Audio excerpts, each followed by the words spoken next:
driving exceptional spirits brands set within extraordinary brand universes. I'm just going to pick out a word there, which is exceptional.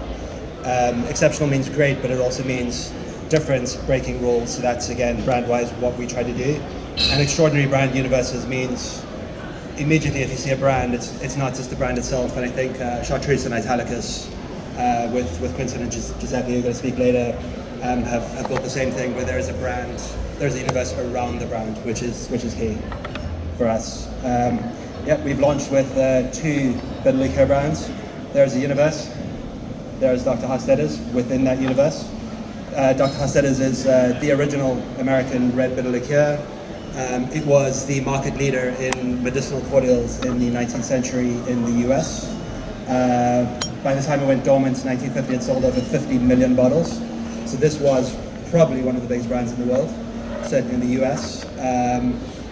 And I will describe how we sort of brought it back in a little bit. Same with Kush, there's a brand universe, there's the brand.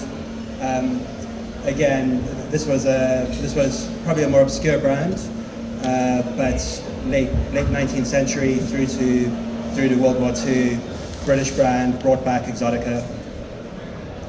Okay, that's quite a few bullet points all at once, but might as well just put them all on then. Cool. So key thing is to identify exceptional brands, and we'll get into the liqueur and cordial piece as we go.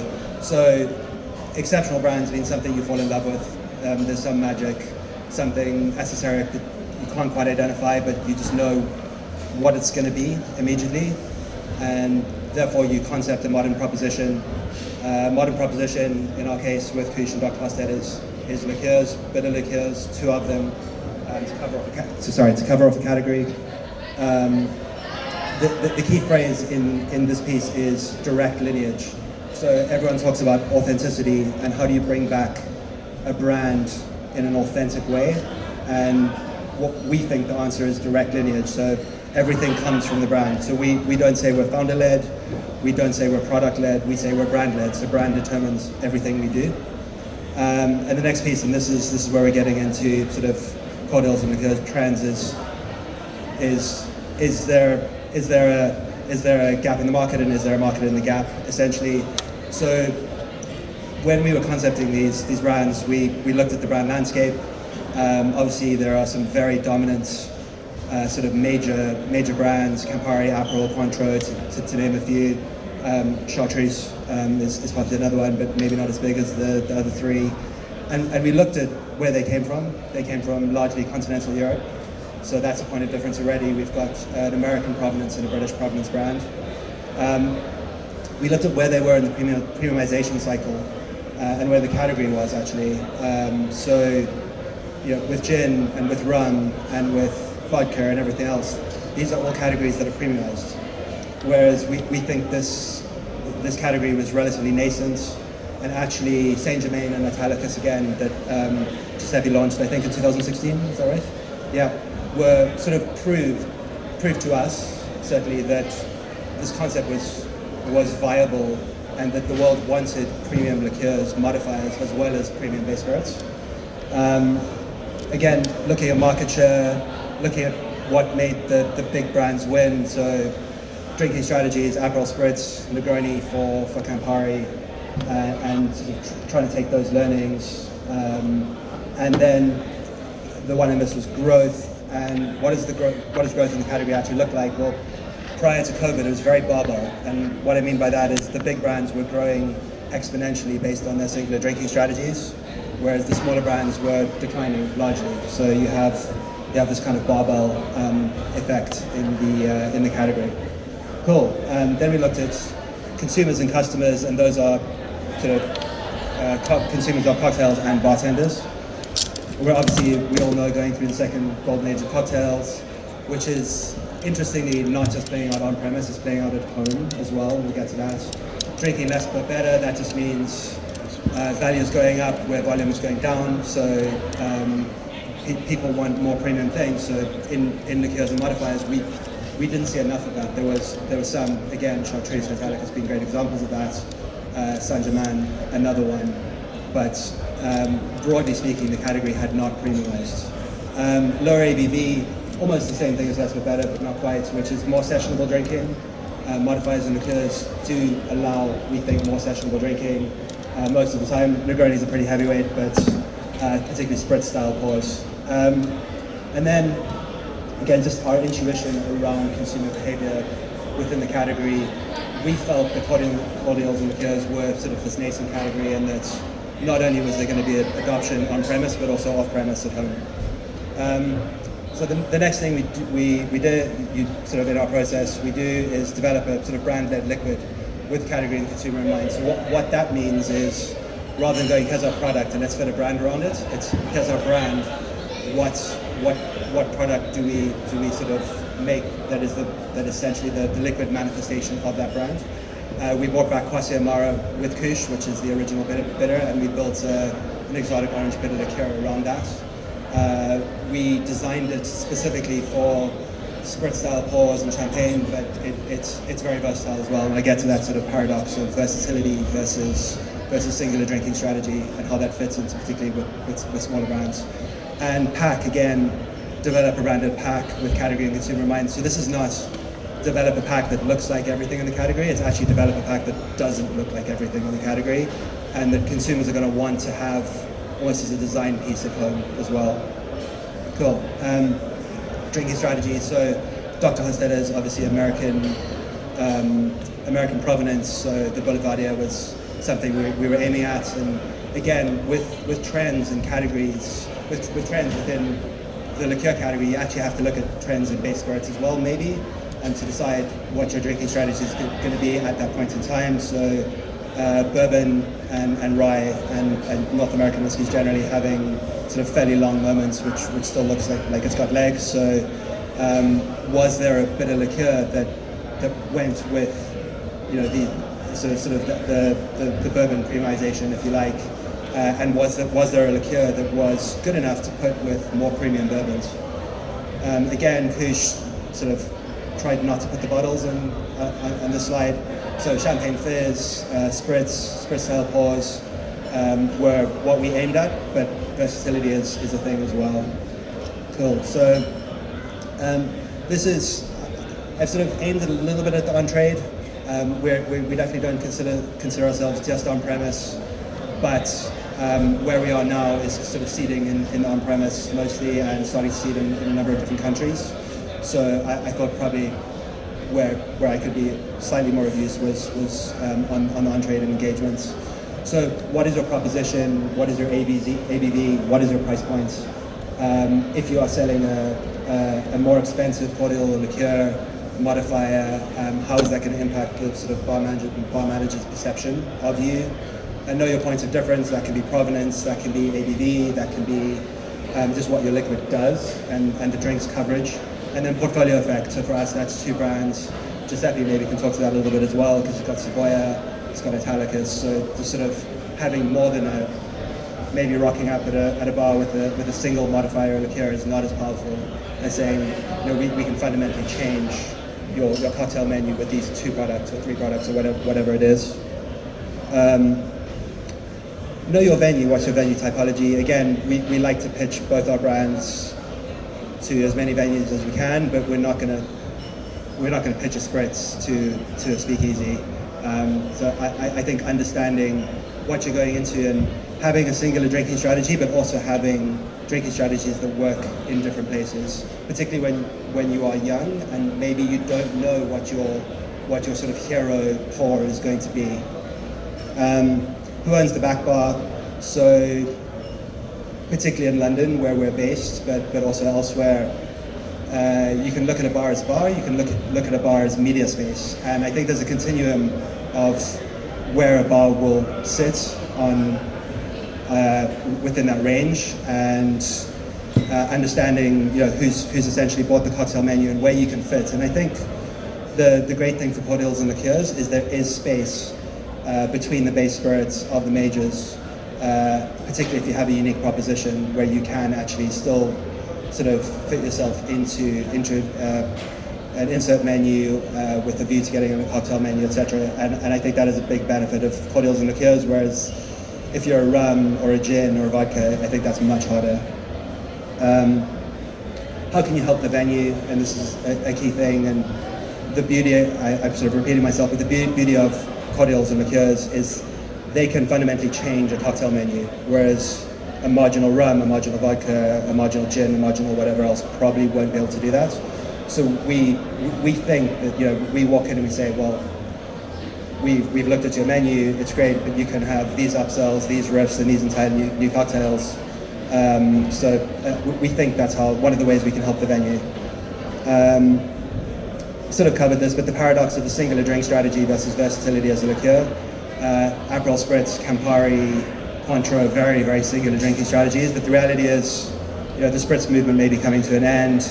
You've kind of got to have, you've got to be somewhat versatile, and the great thing is what we're getting some great sort of innovative mixology type venues, and they're using the liqueurs in ways that we didn't expect, which is useful. So, you know, the drink strategy should be a strong opinion, loosely held, probably.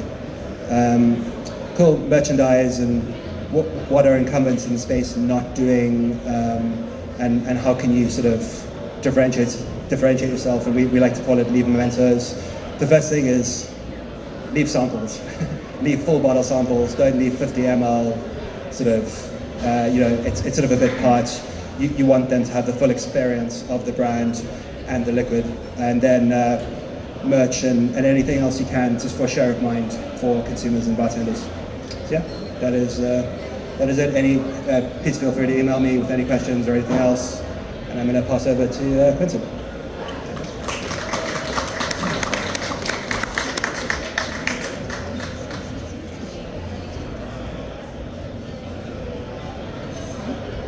Good morning, guys. I'm very excited to be with you today and to have the opportunity to talk about Chartreuse Liqueurs. Always a great opportunity for us to talk about the brand, and especially today with a lot of changes in terms of strategy for Chartreuse. So it's always a good opportunity to speak about Chartreuse with you guys. So just few words in order to introduce myself. So I'm Quentin Fouquet. So originally I'm from the Rhône Valley in France, so the wine region. So I started my career in the wine business, working for different wineries in the Rhône Valley and also in Burgundy. Started as a direct sales manager, then export brand ambassador, and area sales manager, based in France but also in the US. Now it's been 4 years that I'm working with Chartreuse as an export manager, in order to define the new strategy of Chartreuse today with all the changes we had in the past few years.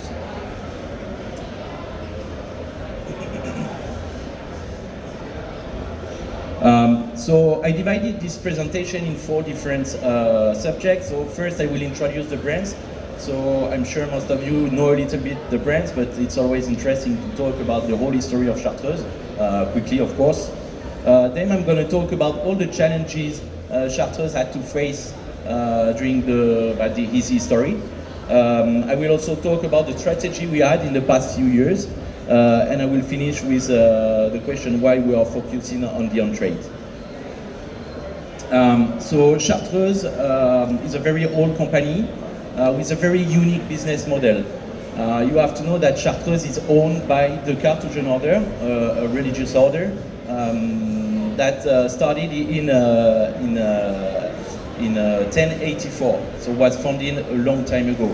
So that's not the beginning of the Chartreuse brand, but that's the beginning of the Carthusian order, which is the monks who are the owner of the brand today. The real story of Chartreuse started in 1605 when they received the manuscript from the Maréchal d'Estrées in the monastery of Paris called the Monastery of Vauvert. This date is very important for us because at that time the monks used to cure people with the plants. That's why this guy, the Maréchal d'Estrées, who was very close from the King of France at that time, decided to give this manuscript to the Carthusian order. On this manuscript you have a list of 130 plants who were supposed to give the recipe of an elixir of long life to cure the people. So that's why this guy gave this manuscript to the Carthusian order. So after that, the monks started to work on this recipe.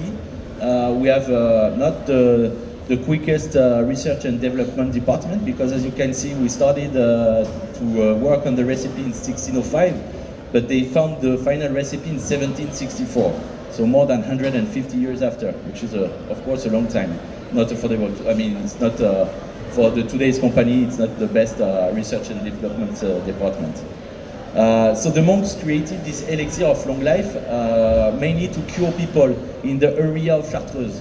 So Chartreuse is based next to Grenoble, of course in the Chartreuse mountain. And the monks used to sell this elixir to the local people in order to cure the people. Today it's still the case. We still sell the elixir of long life in the pharmacies in France. But we use it more and more in the gastronomy and of course in the mixology. Bartenders use it as a bitter in cocktail. They are now starting to use it as an ingredient as well. Of course, we lost quantity because it's 69%, so you need to use a little bit less. And of course, chefs also use it today as an ingredient for food because with just few drops, you can give so much flavors and a nice intensity and vegetal notes to your dish. After that, the monks started to work on different products and of course on liqueurs. And the first liqueurs, of course green and yellow, we started to sell them in 1840. So again, a long time ago. And the success was at the beginning for the yellow Chartreuse. The monks used to sell 70% of yellow Chartreuse at that time, only 30% of green. And today we see the complete opposite. The flagship of the company today is the green Chartreuse. That represents 65% of the sales, and the yellow Chartreuse now is 20% of the sales. And I will talk about the choice of the monks. As you may heard, there are some Chartreuse shortage in some of the different markets in the world today. So it's for us very important to talk about this topic because it's not that we produce less Chartreuse. It's just a choice of the monk to not increase the production. Because of course they live a monastic life, so their choice is to stay like we are today and to make a better distribution to our customers. So regarding the different challenges we faced during the history of Chartreuse, we had some political challenges. For example, the monks has been kicked out of their monasteries, their distilleries, 2 different times during their history, of course during the French Revolution, but also in 1903 when the monks, when we had this new law in France was regarding the separation between the government and the church. So the monks had to leave France multiple times. They went at that time in 1903 in Tarragona, so that's why we had a huge history with Chartreuse and Spain, and the monks started to produce Chartreuse in Tarragona. That's one of the different challenges we had to face.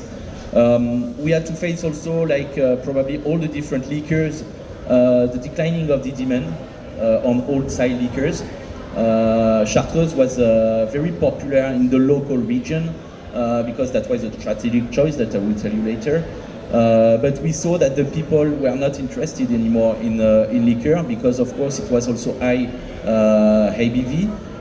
So people started to drink less, of course, alcohol, but also less sugar. So we saw this decline of the demand with Chartreuse, and we had to have new strategy in order to activate the brand. Of course, Chartreuse is also a handmade liqueur. It's also still the case today. It's handmade. So of course, when it's handmade, it takes more time to produce the liqueur. And you know how it is the world today. People want to have everything quickly. So for us, it's very difficult to reach the demand and to be quick as other brands to be in the market because we have multiple tasks in the fabrication process that we need to do by hands. Another challenge today, which is a good challenge for all the companies, is of course the exploding of the demand. We can't complain. We are very happy about the fact that liqueurs are growing today and Chartreuse as well. But for us, again, it was a lot of challenges because we didn't have the manufacturing process in order to follow this demand. And also, again, we work with monks. The monks are making the liqueur today, it's still the case.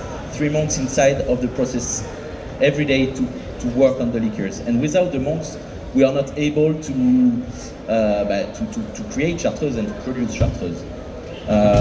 So their choice recently was to stay stable, and because first of all they are monks, they don't devote their life to create and make liquors. That's not their job.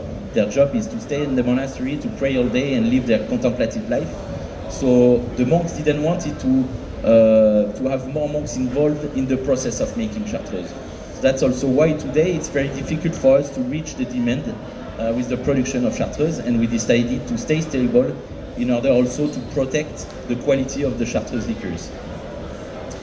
Environment mission, quality instead of quantity, so it's what I was just saying.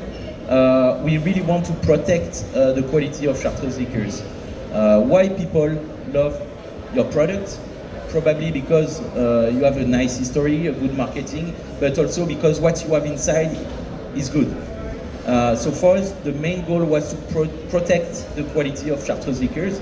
Inside of the bottle, you have 130 plants to produce Chartreuse, and it's more and more difficult today to have the best quality of plants for all the whole 130 plants you need for Chartreuse. So we work with different kind of suppliers for the plants. Some of them are 100% sell 100% of their production to Chartreuse. Some other are big players, so we buy from different companies.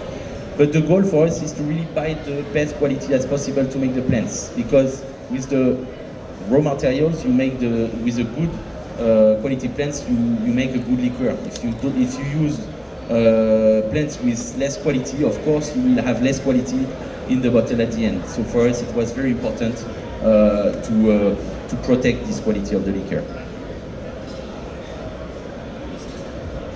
What was our strategy in the last 20 years for Chartreuse? First of all, as I said, we are quite unique because we have a unique business model with Chartreuse. As I said, we are owned by the monks, and the monks are not looking for for profit. They are looking for money, of course, in order to help all the Carthusian monasteries around the world. Today you have 24 monasteries around the world from the Carthusian order. And with the benefits from Chartreuse, today we are able to help only 5 monasteries out of the 24 in the world. So for them, the goal is really to have money in order to stay stable with their Carthusian order. So we try to do things a bit different. Of course, we work with monks. So we are not, we won't use crazy stuff with monks in the bar giving you some shot of Chartreuse. We need to respect the image of the monks. So with Chartreuse, we decided to do a little bit different, and if all the companies will go on the right side, we will go on the left. Basically, we will do completely different as the other brands. That's what we try to do. Of course, we try to do less and less marketing to stay more authentic, to just show what is Chartreuse, what is the history of Chartreuse, and make the people love Chartreuse by the products, but also by the history of the liqueur. So the 3 main strategy we had in the past 20 years was to balance the sales between France and export. As you can see, we balance quite perfectly the sales. We are 50% of the sales in France and 50% in the rest of the world. Why? Because our first goal was to stay very strong in the Chartreuse region and in France, in the local markets. Today, if you go in Lyon, for example, or Grenoble, you will see Chartreuse quite everywhere in the bars with all the 3-liter bottles of the bar. We have a very nice visibility. It's because we wanted to stay very strong with the home market. That was very important for us. Guillaume Ferroni was talking here yesterday and was saying that it's very important to be strong where you are, and also when people are visiting you, to see the brand everywhere and to be able to welcome the people at your place. So it's what we created as well. We created a nice visitor center in order to let people come in Chartreuse, know more about the history of Chartreuse, have the possibility to taste Chartreuse, and to be educated to the product and to the liquor. Then we focused on the human relationship. That's probably the most important thing for Chartreuse, to work with human relation. You may know that in the wine and spirit business, money is very important. The budget you have for the brand is very important, not only for fairs, but also to push the brand into the bars. We decided to not work this way because we don't have those budgets, but to focus more on human relationships. So how we do that? First, we choose the best person in order to represent the brand in all the different markets, mainly in the export markets. So the choice of your importer and distributor in all the markets is for me one of the most important things. You need to have the same value, to have the same vision of the market, and also to have the same values every day. We work a lot as well in education program. When the brand was quite weak back in the days, nobody wanted a bottle of Chartreuse. It was very hard for the sales team. Even for free, they didn't want it to have a bottle of Chartreuse. So we had to work a little bit deeper in the French market first, in order to be strong in our own market. And we started to educate the future actors of the bars and the gastronomy. So we decided to work with all the different hospitality schools in France to educate people by master classes, by doing tasting, by doing cocktail competitions in those schools. That means that after all the bars, all the chefs, all the sommeliers, and all the waiters know about the brand, know what is Chartreuse, and know how they are supposed to use Chartreuse in drinks and food as well. And last, we had the strategy to have the liquor available for everybody. That's also a big choice from the monks. So we worked a lot on the prices and also in the venues where we sell Chartreuse. For example, Chartreuse will be now the only country for us where we're going to still be present in supermarkets. So should be weird because you have a product under allocation, but you are still in supermarkets. For us, it's a big decision, but the monks want to stay available for everybody. Not everybody go in fine épicerie or cavist stores in order to buy a bottle because it's not affordable for everybody. But we still took the choice to be in supermarket to stay available for everybody. Also, the price strategy was also very important. Even if today Chartreuse liquor are more and more difficult and to find and under allocation, we are not working with high prices. It's been 20 years that we work on the price with a slight increase of the price every year, between 3 to 5%, just to cover the future problem we can face. So we had to face, that we had to face the increase of the electricity, the increase of the wood, the increase of the glasses. We had to face everything. But with very slight increase of the price every year, when you face those big problems, you can still keep this slight increased price and not increase your price with 20% from one year to another, and to have much more frustration from the consumers and from the professional working with the brands. So why we are focusing on the on-trade? First of all, as I said, Chartreuse is a local brand, so we wanted to stay strong in our region. So as I said, Lyon, Grenoble are probably the two capitals of Chartreuse in France. Chartreuse is everywhere, and it's a good visibility for the brand. Of course, liqueurs are also a niche market. Not everybody is drinking liquor, and even not drinking liquor at home. It's less and less the case. Even with Chartreuse, we have a huge, I would say, fan base who drink Chartreuse at home every week. But it's very rare to have people drinking Chartreuse at home today, liqueurs at home today. So for us, on-trade was the best way in order to build the brand strategy and the brand image. Also, we had to thank the on-trade because it's thanks to them that Chartreuse is this big brand today. Basically, it's thanks to the cocktail industry, to the mixology as well, from the US, from all over the world, who created very nice cocktails, historical cocktails like Last Word, Bijou, Naked and Famous, who highlight the Chartreuse liqueurs today, and it's also why Chartreuse is very trendy at the moment, because those guys really highlight the liqueur in the cocktail industry, and that's why we want also to thank them and to focus on the on-trade market. For us, the goal today is really to protect the on-trade. So our strategy is changing. We are living quite a nice moment with Chartreuse. 20 years ago, the goal was to make volume, to save the company, because nobody wanted the bottle of Chartreuse. Today it's a bit different. Today we have a demand that is higher than the supply. So we need to work with the best partners, all the countries, who has the best connection to the on-trade sector, so to the bars, to the restaurants, in order to protect those guys who helped them for many years. So when we go in a bar and we see that the bottle of Chartreuse is empty and it's difficult for them to find the bottle, we need to work on that, because it's those guys that need Chartreuse to keep and to continue to work with the brand. That's it for me. Thank you for your attention, and I will give the microphone to Giuseppe.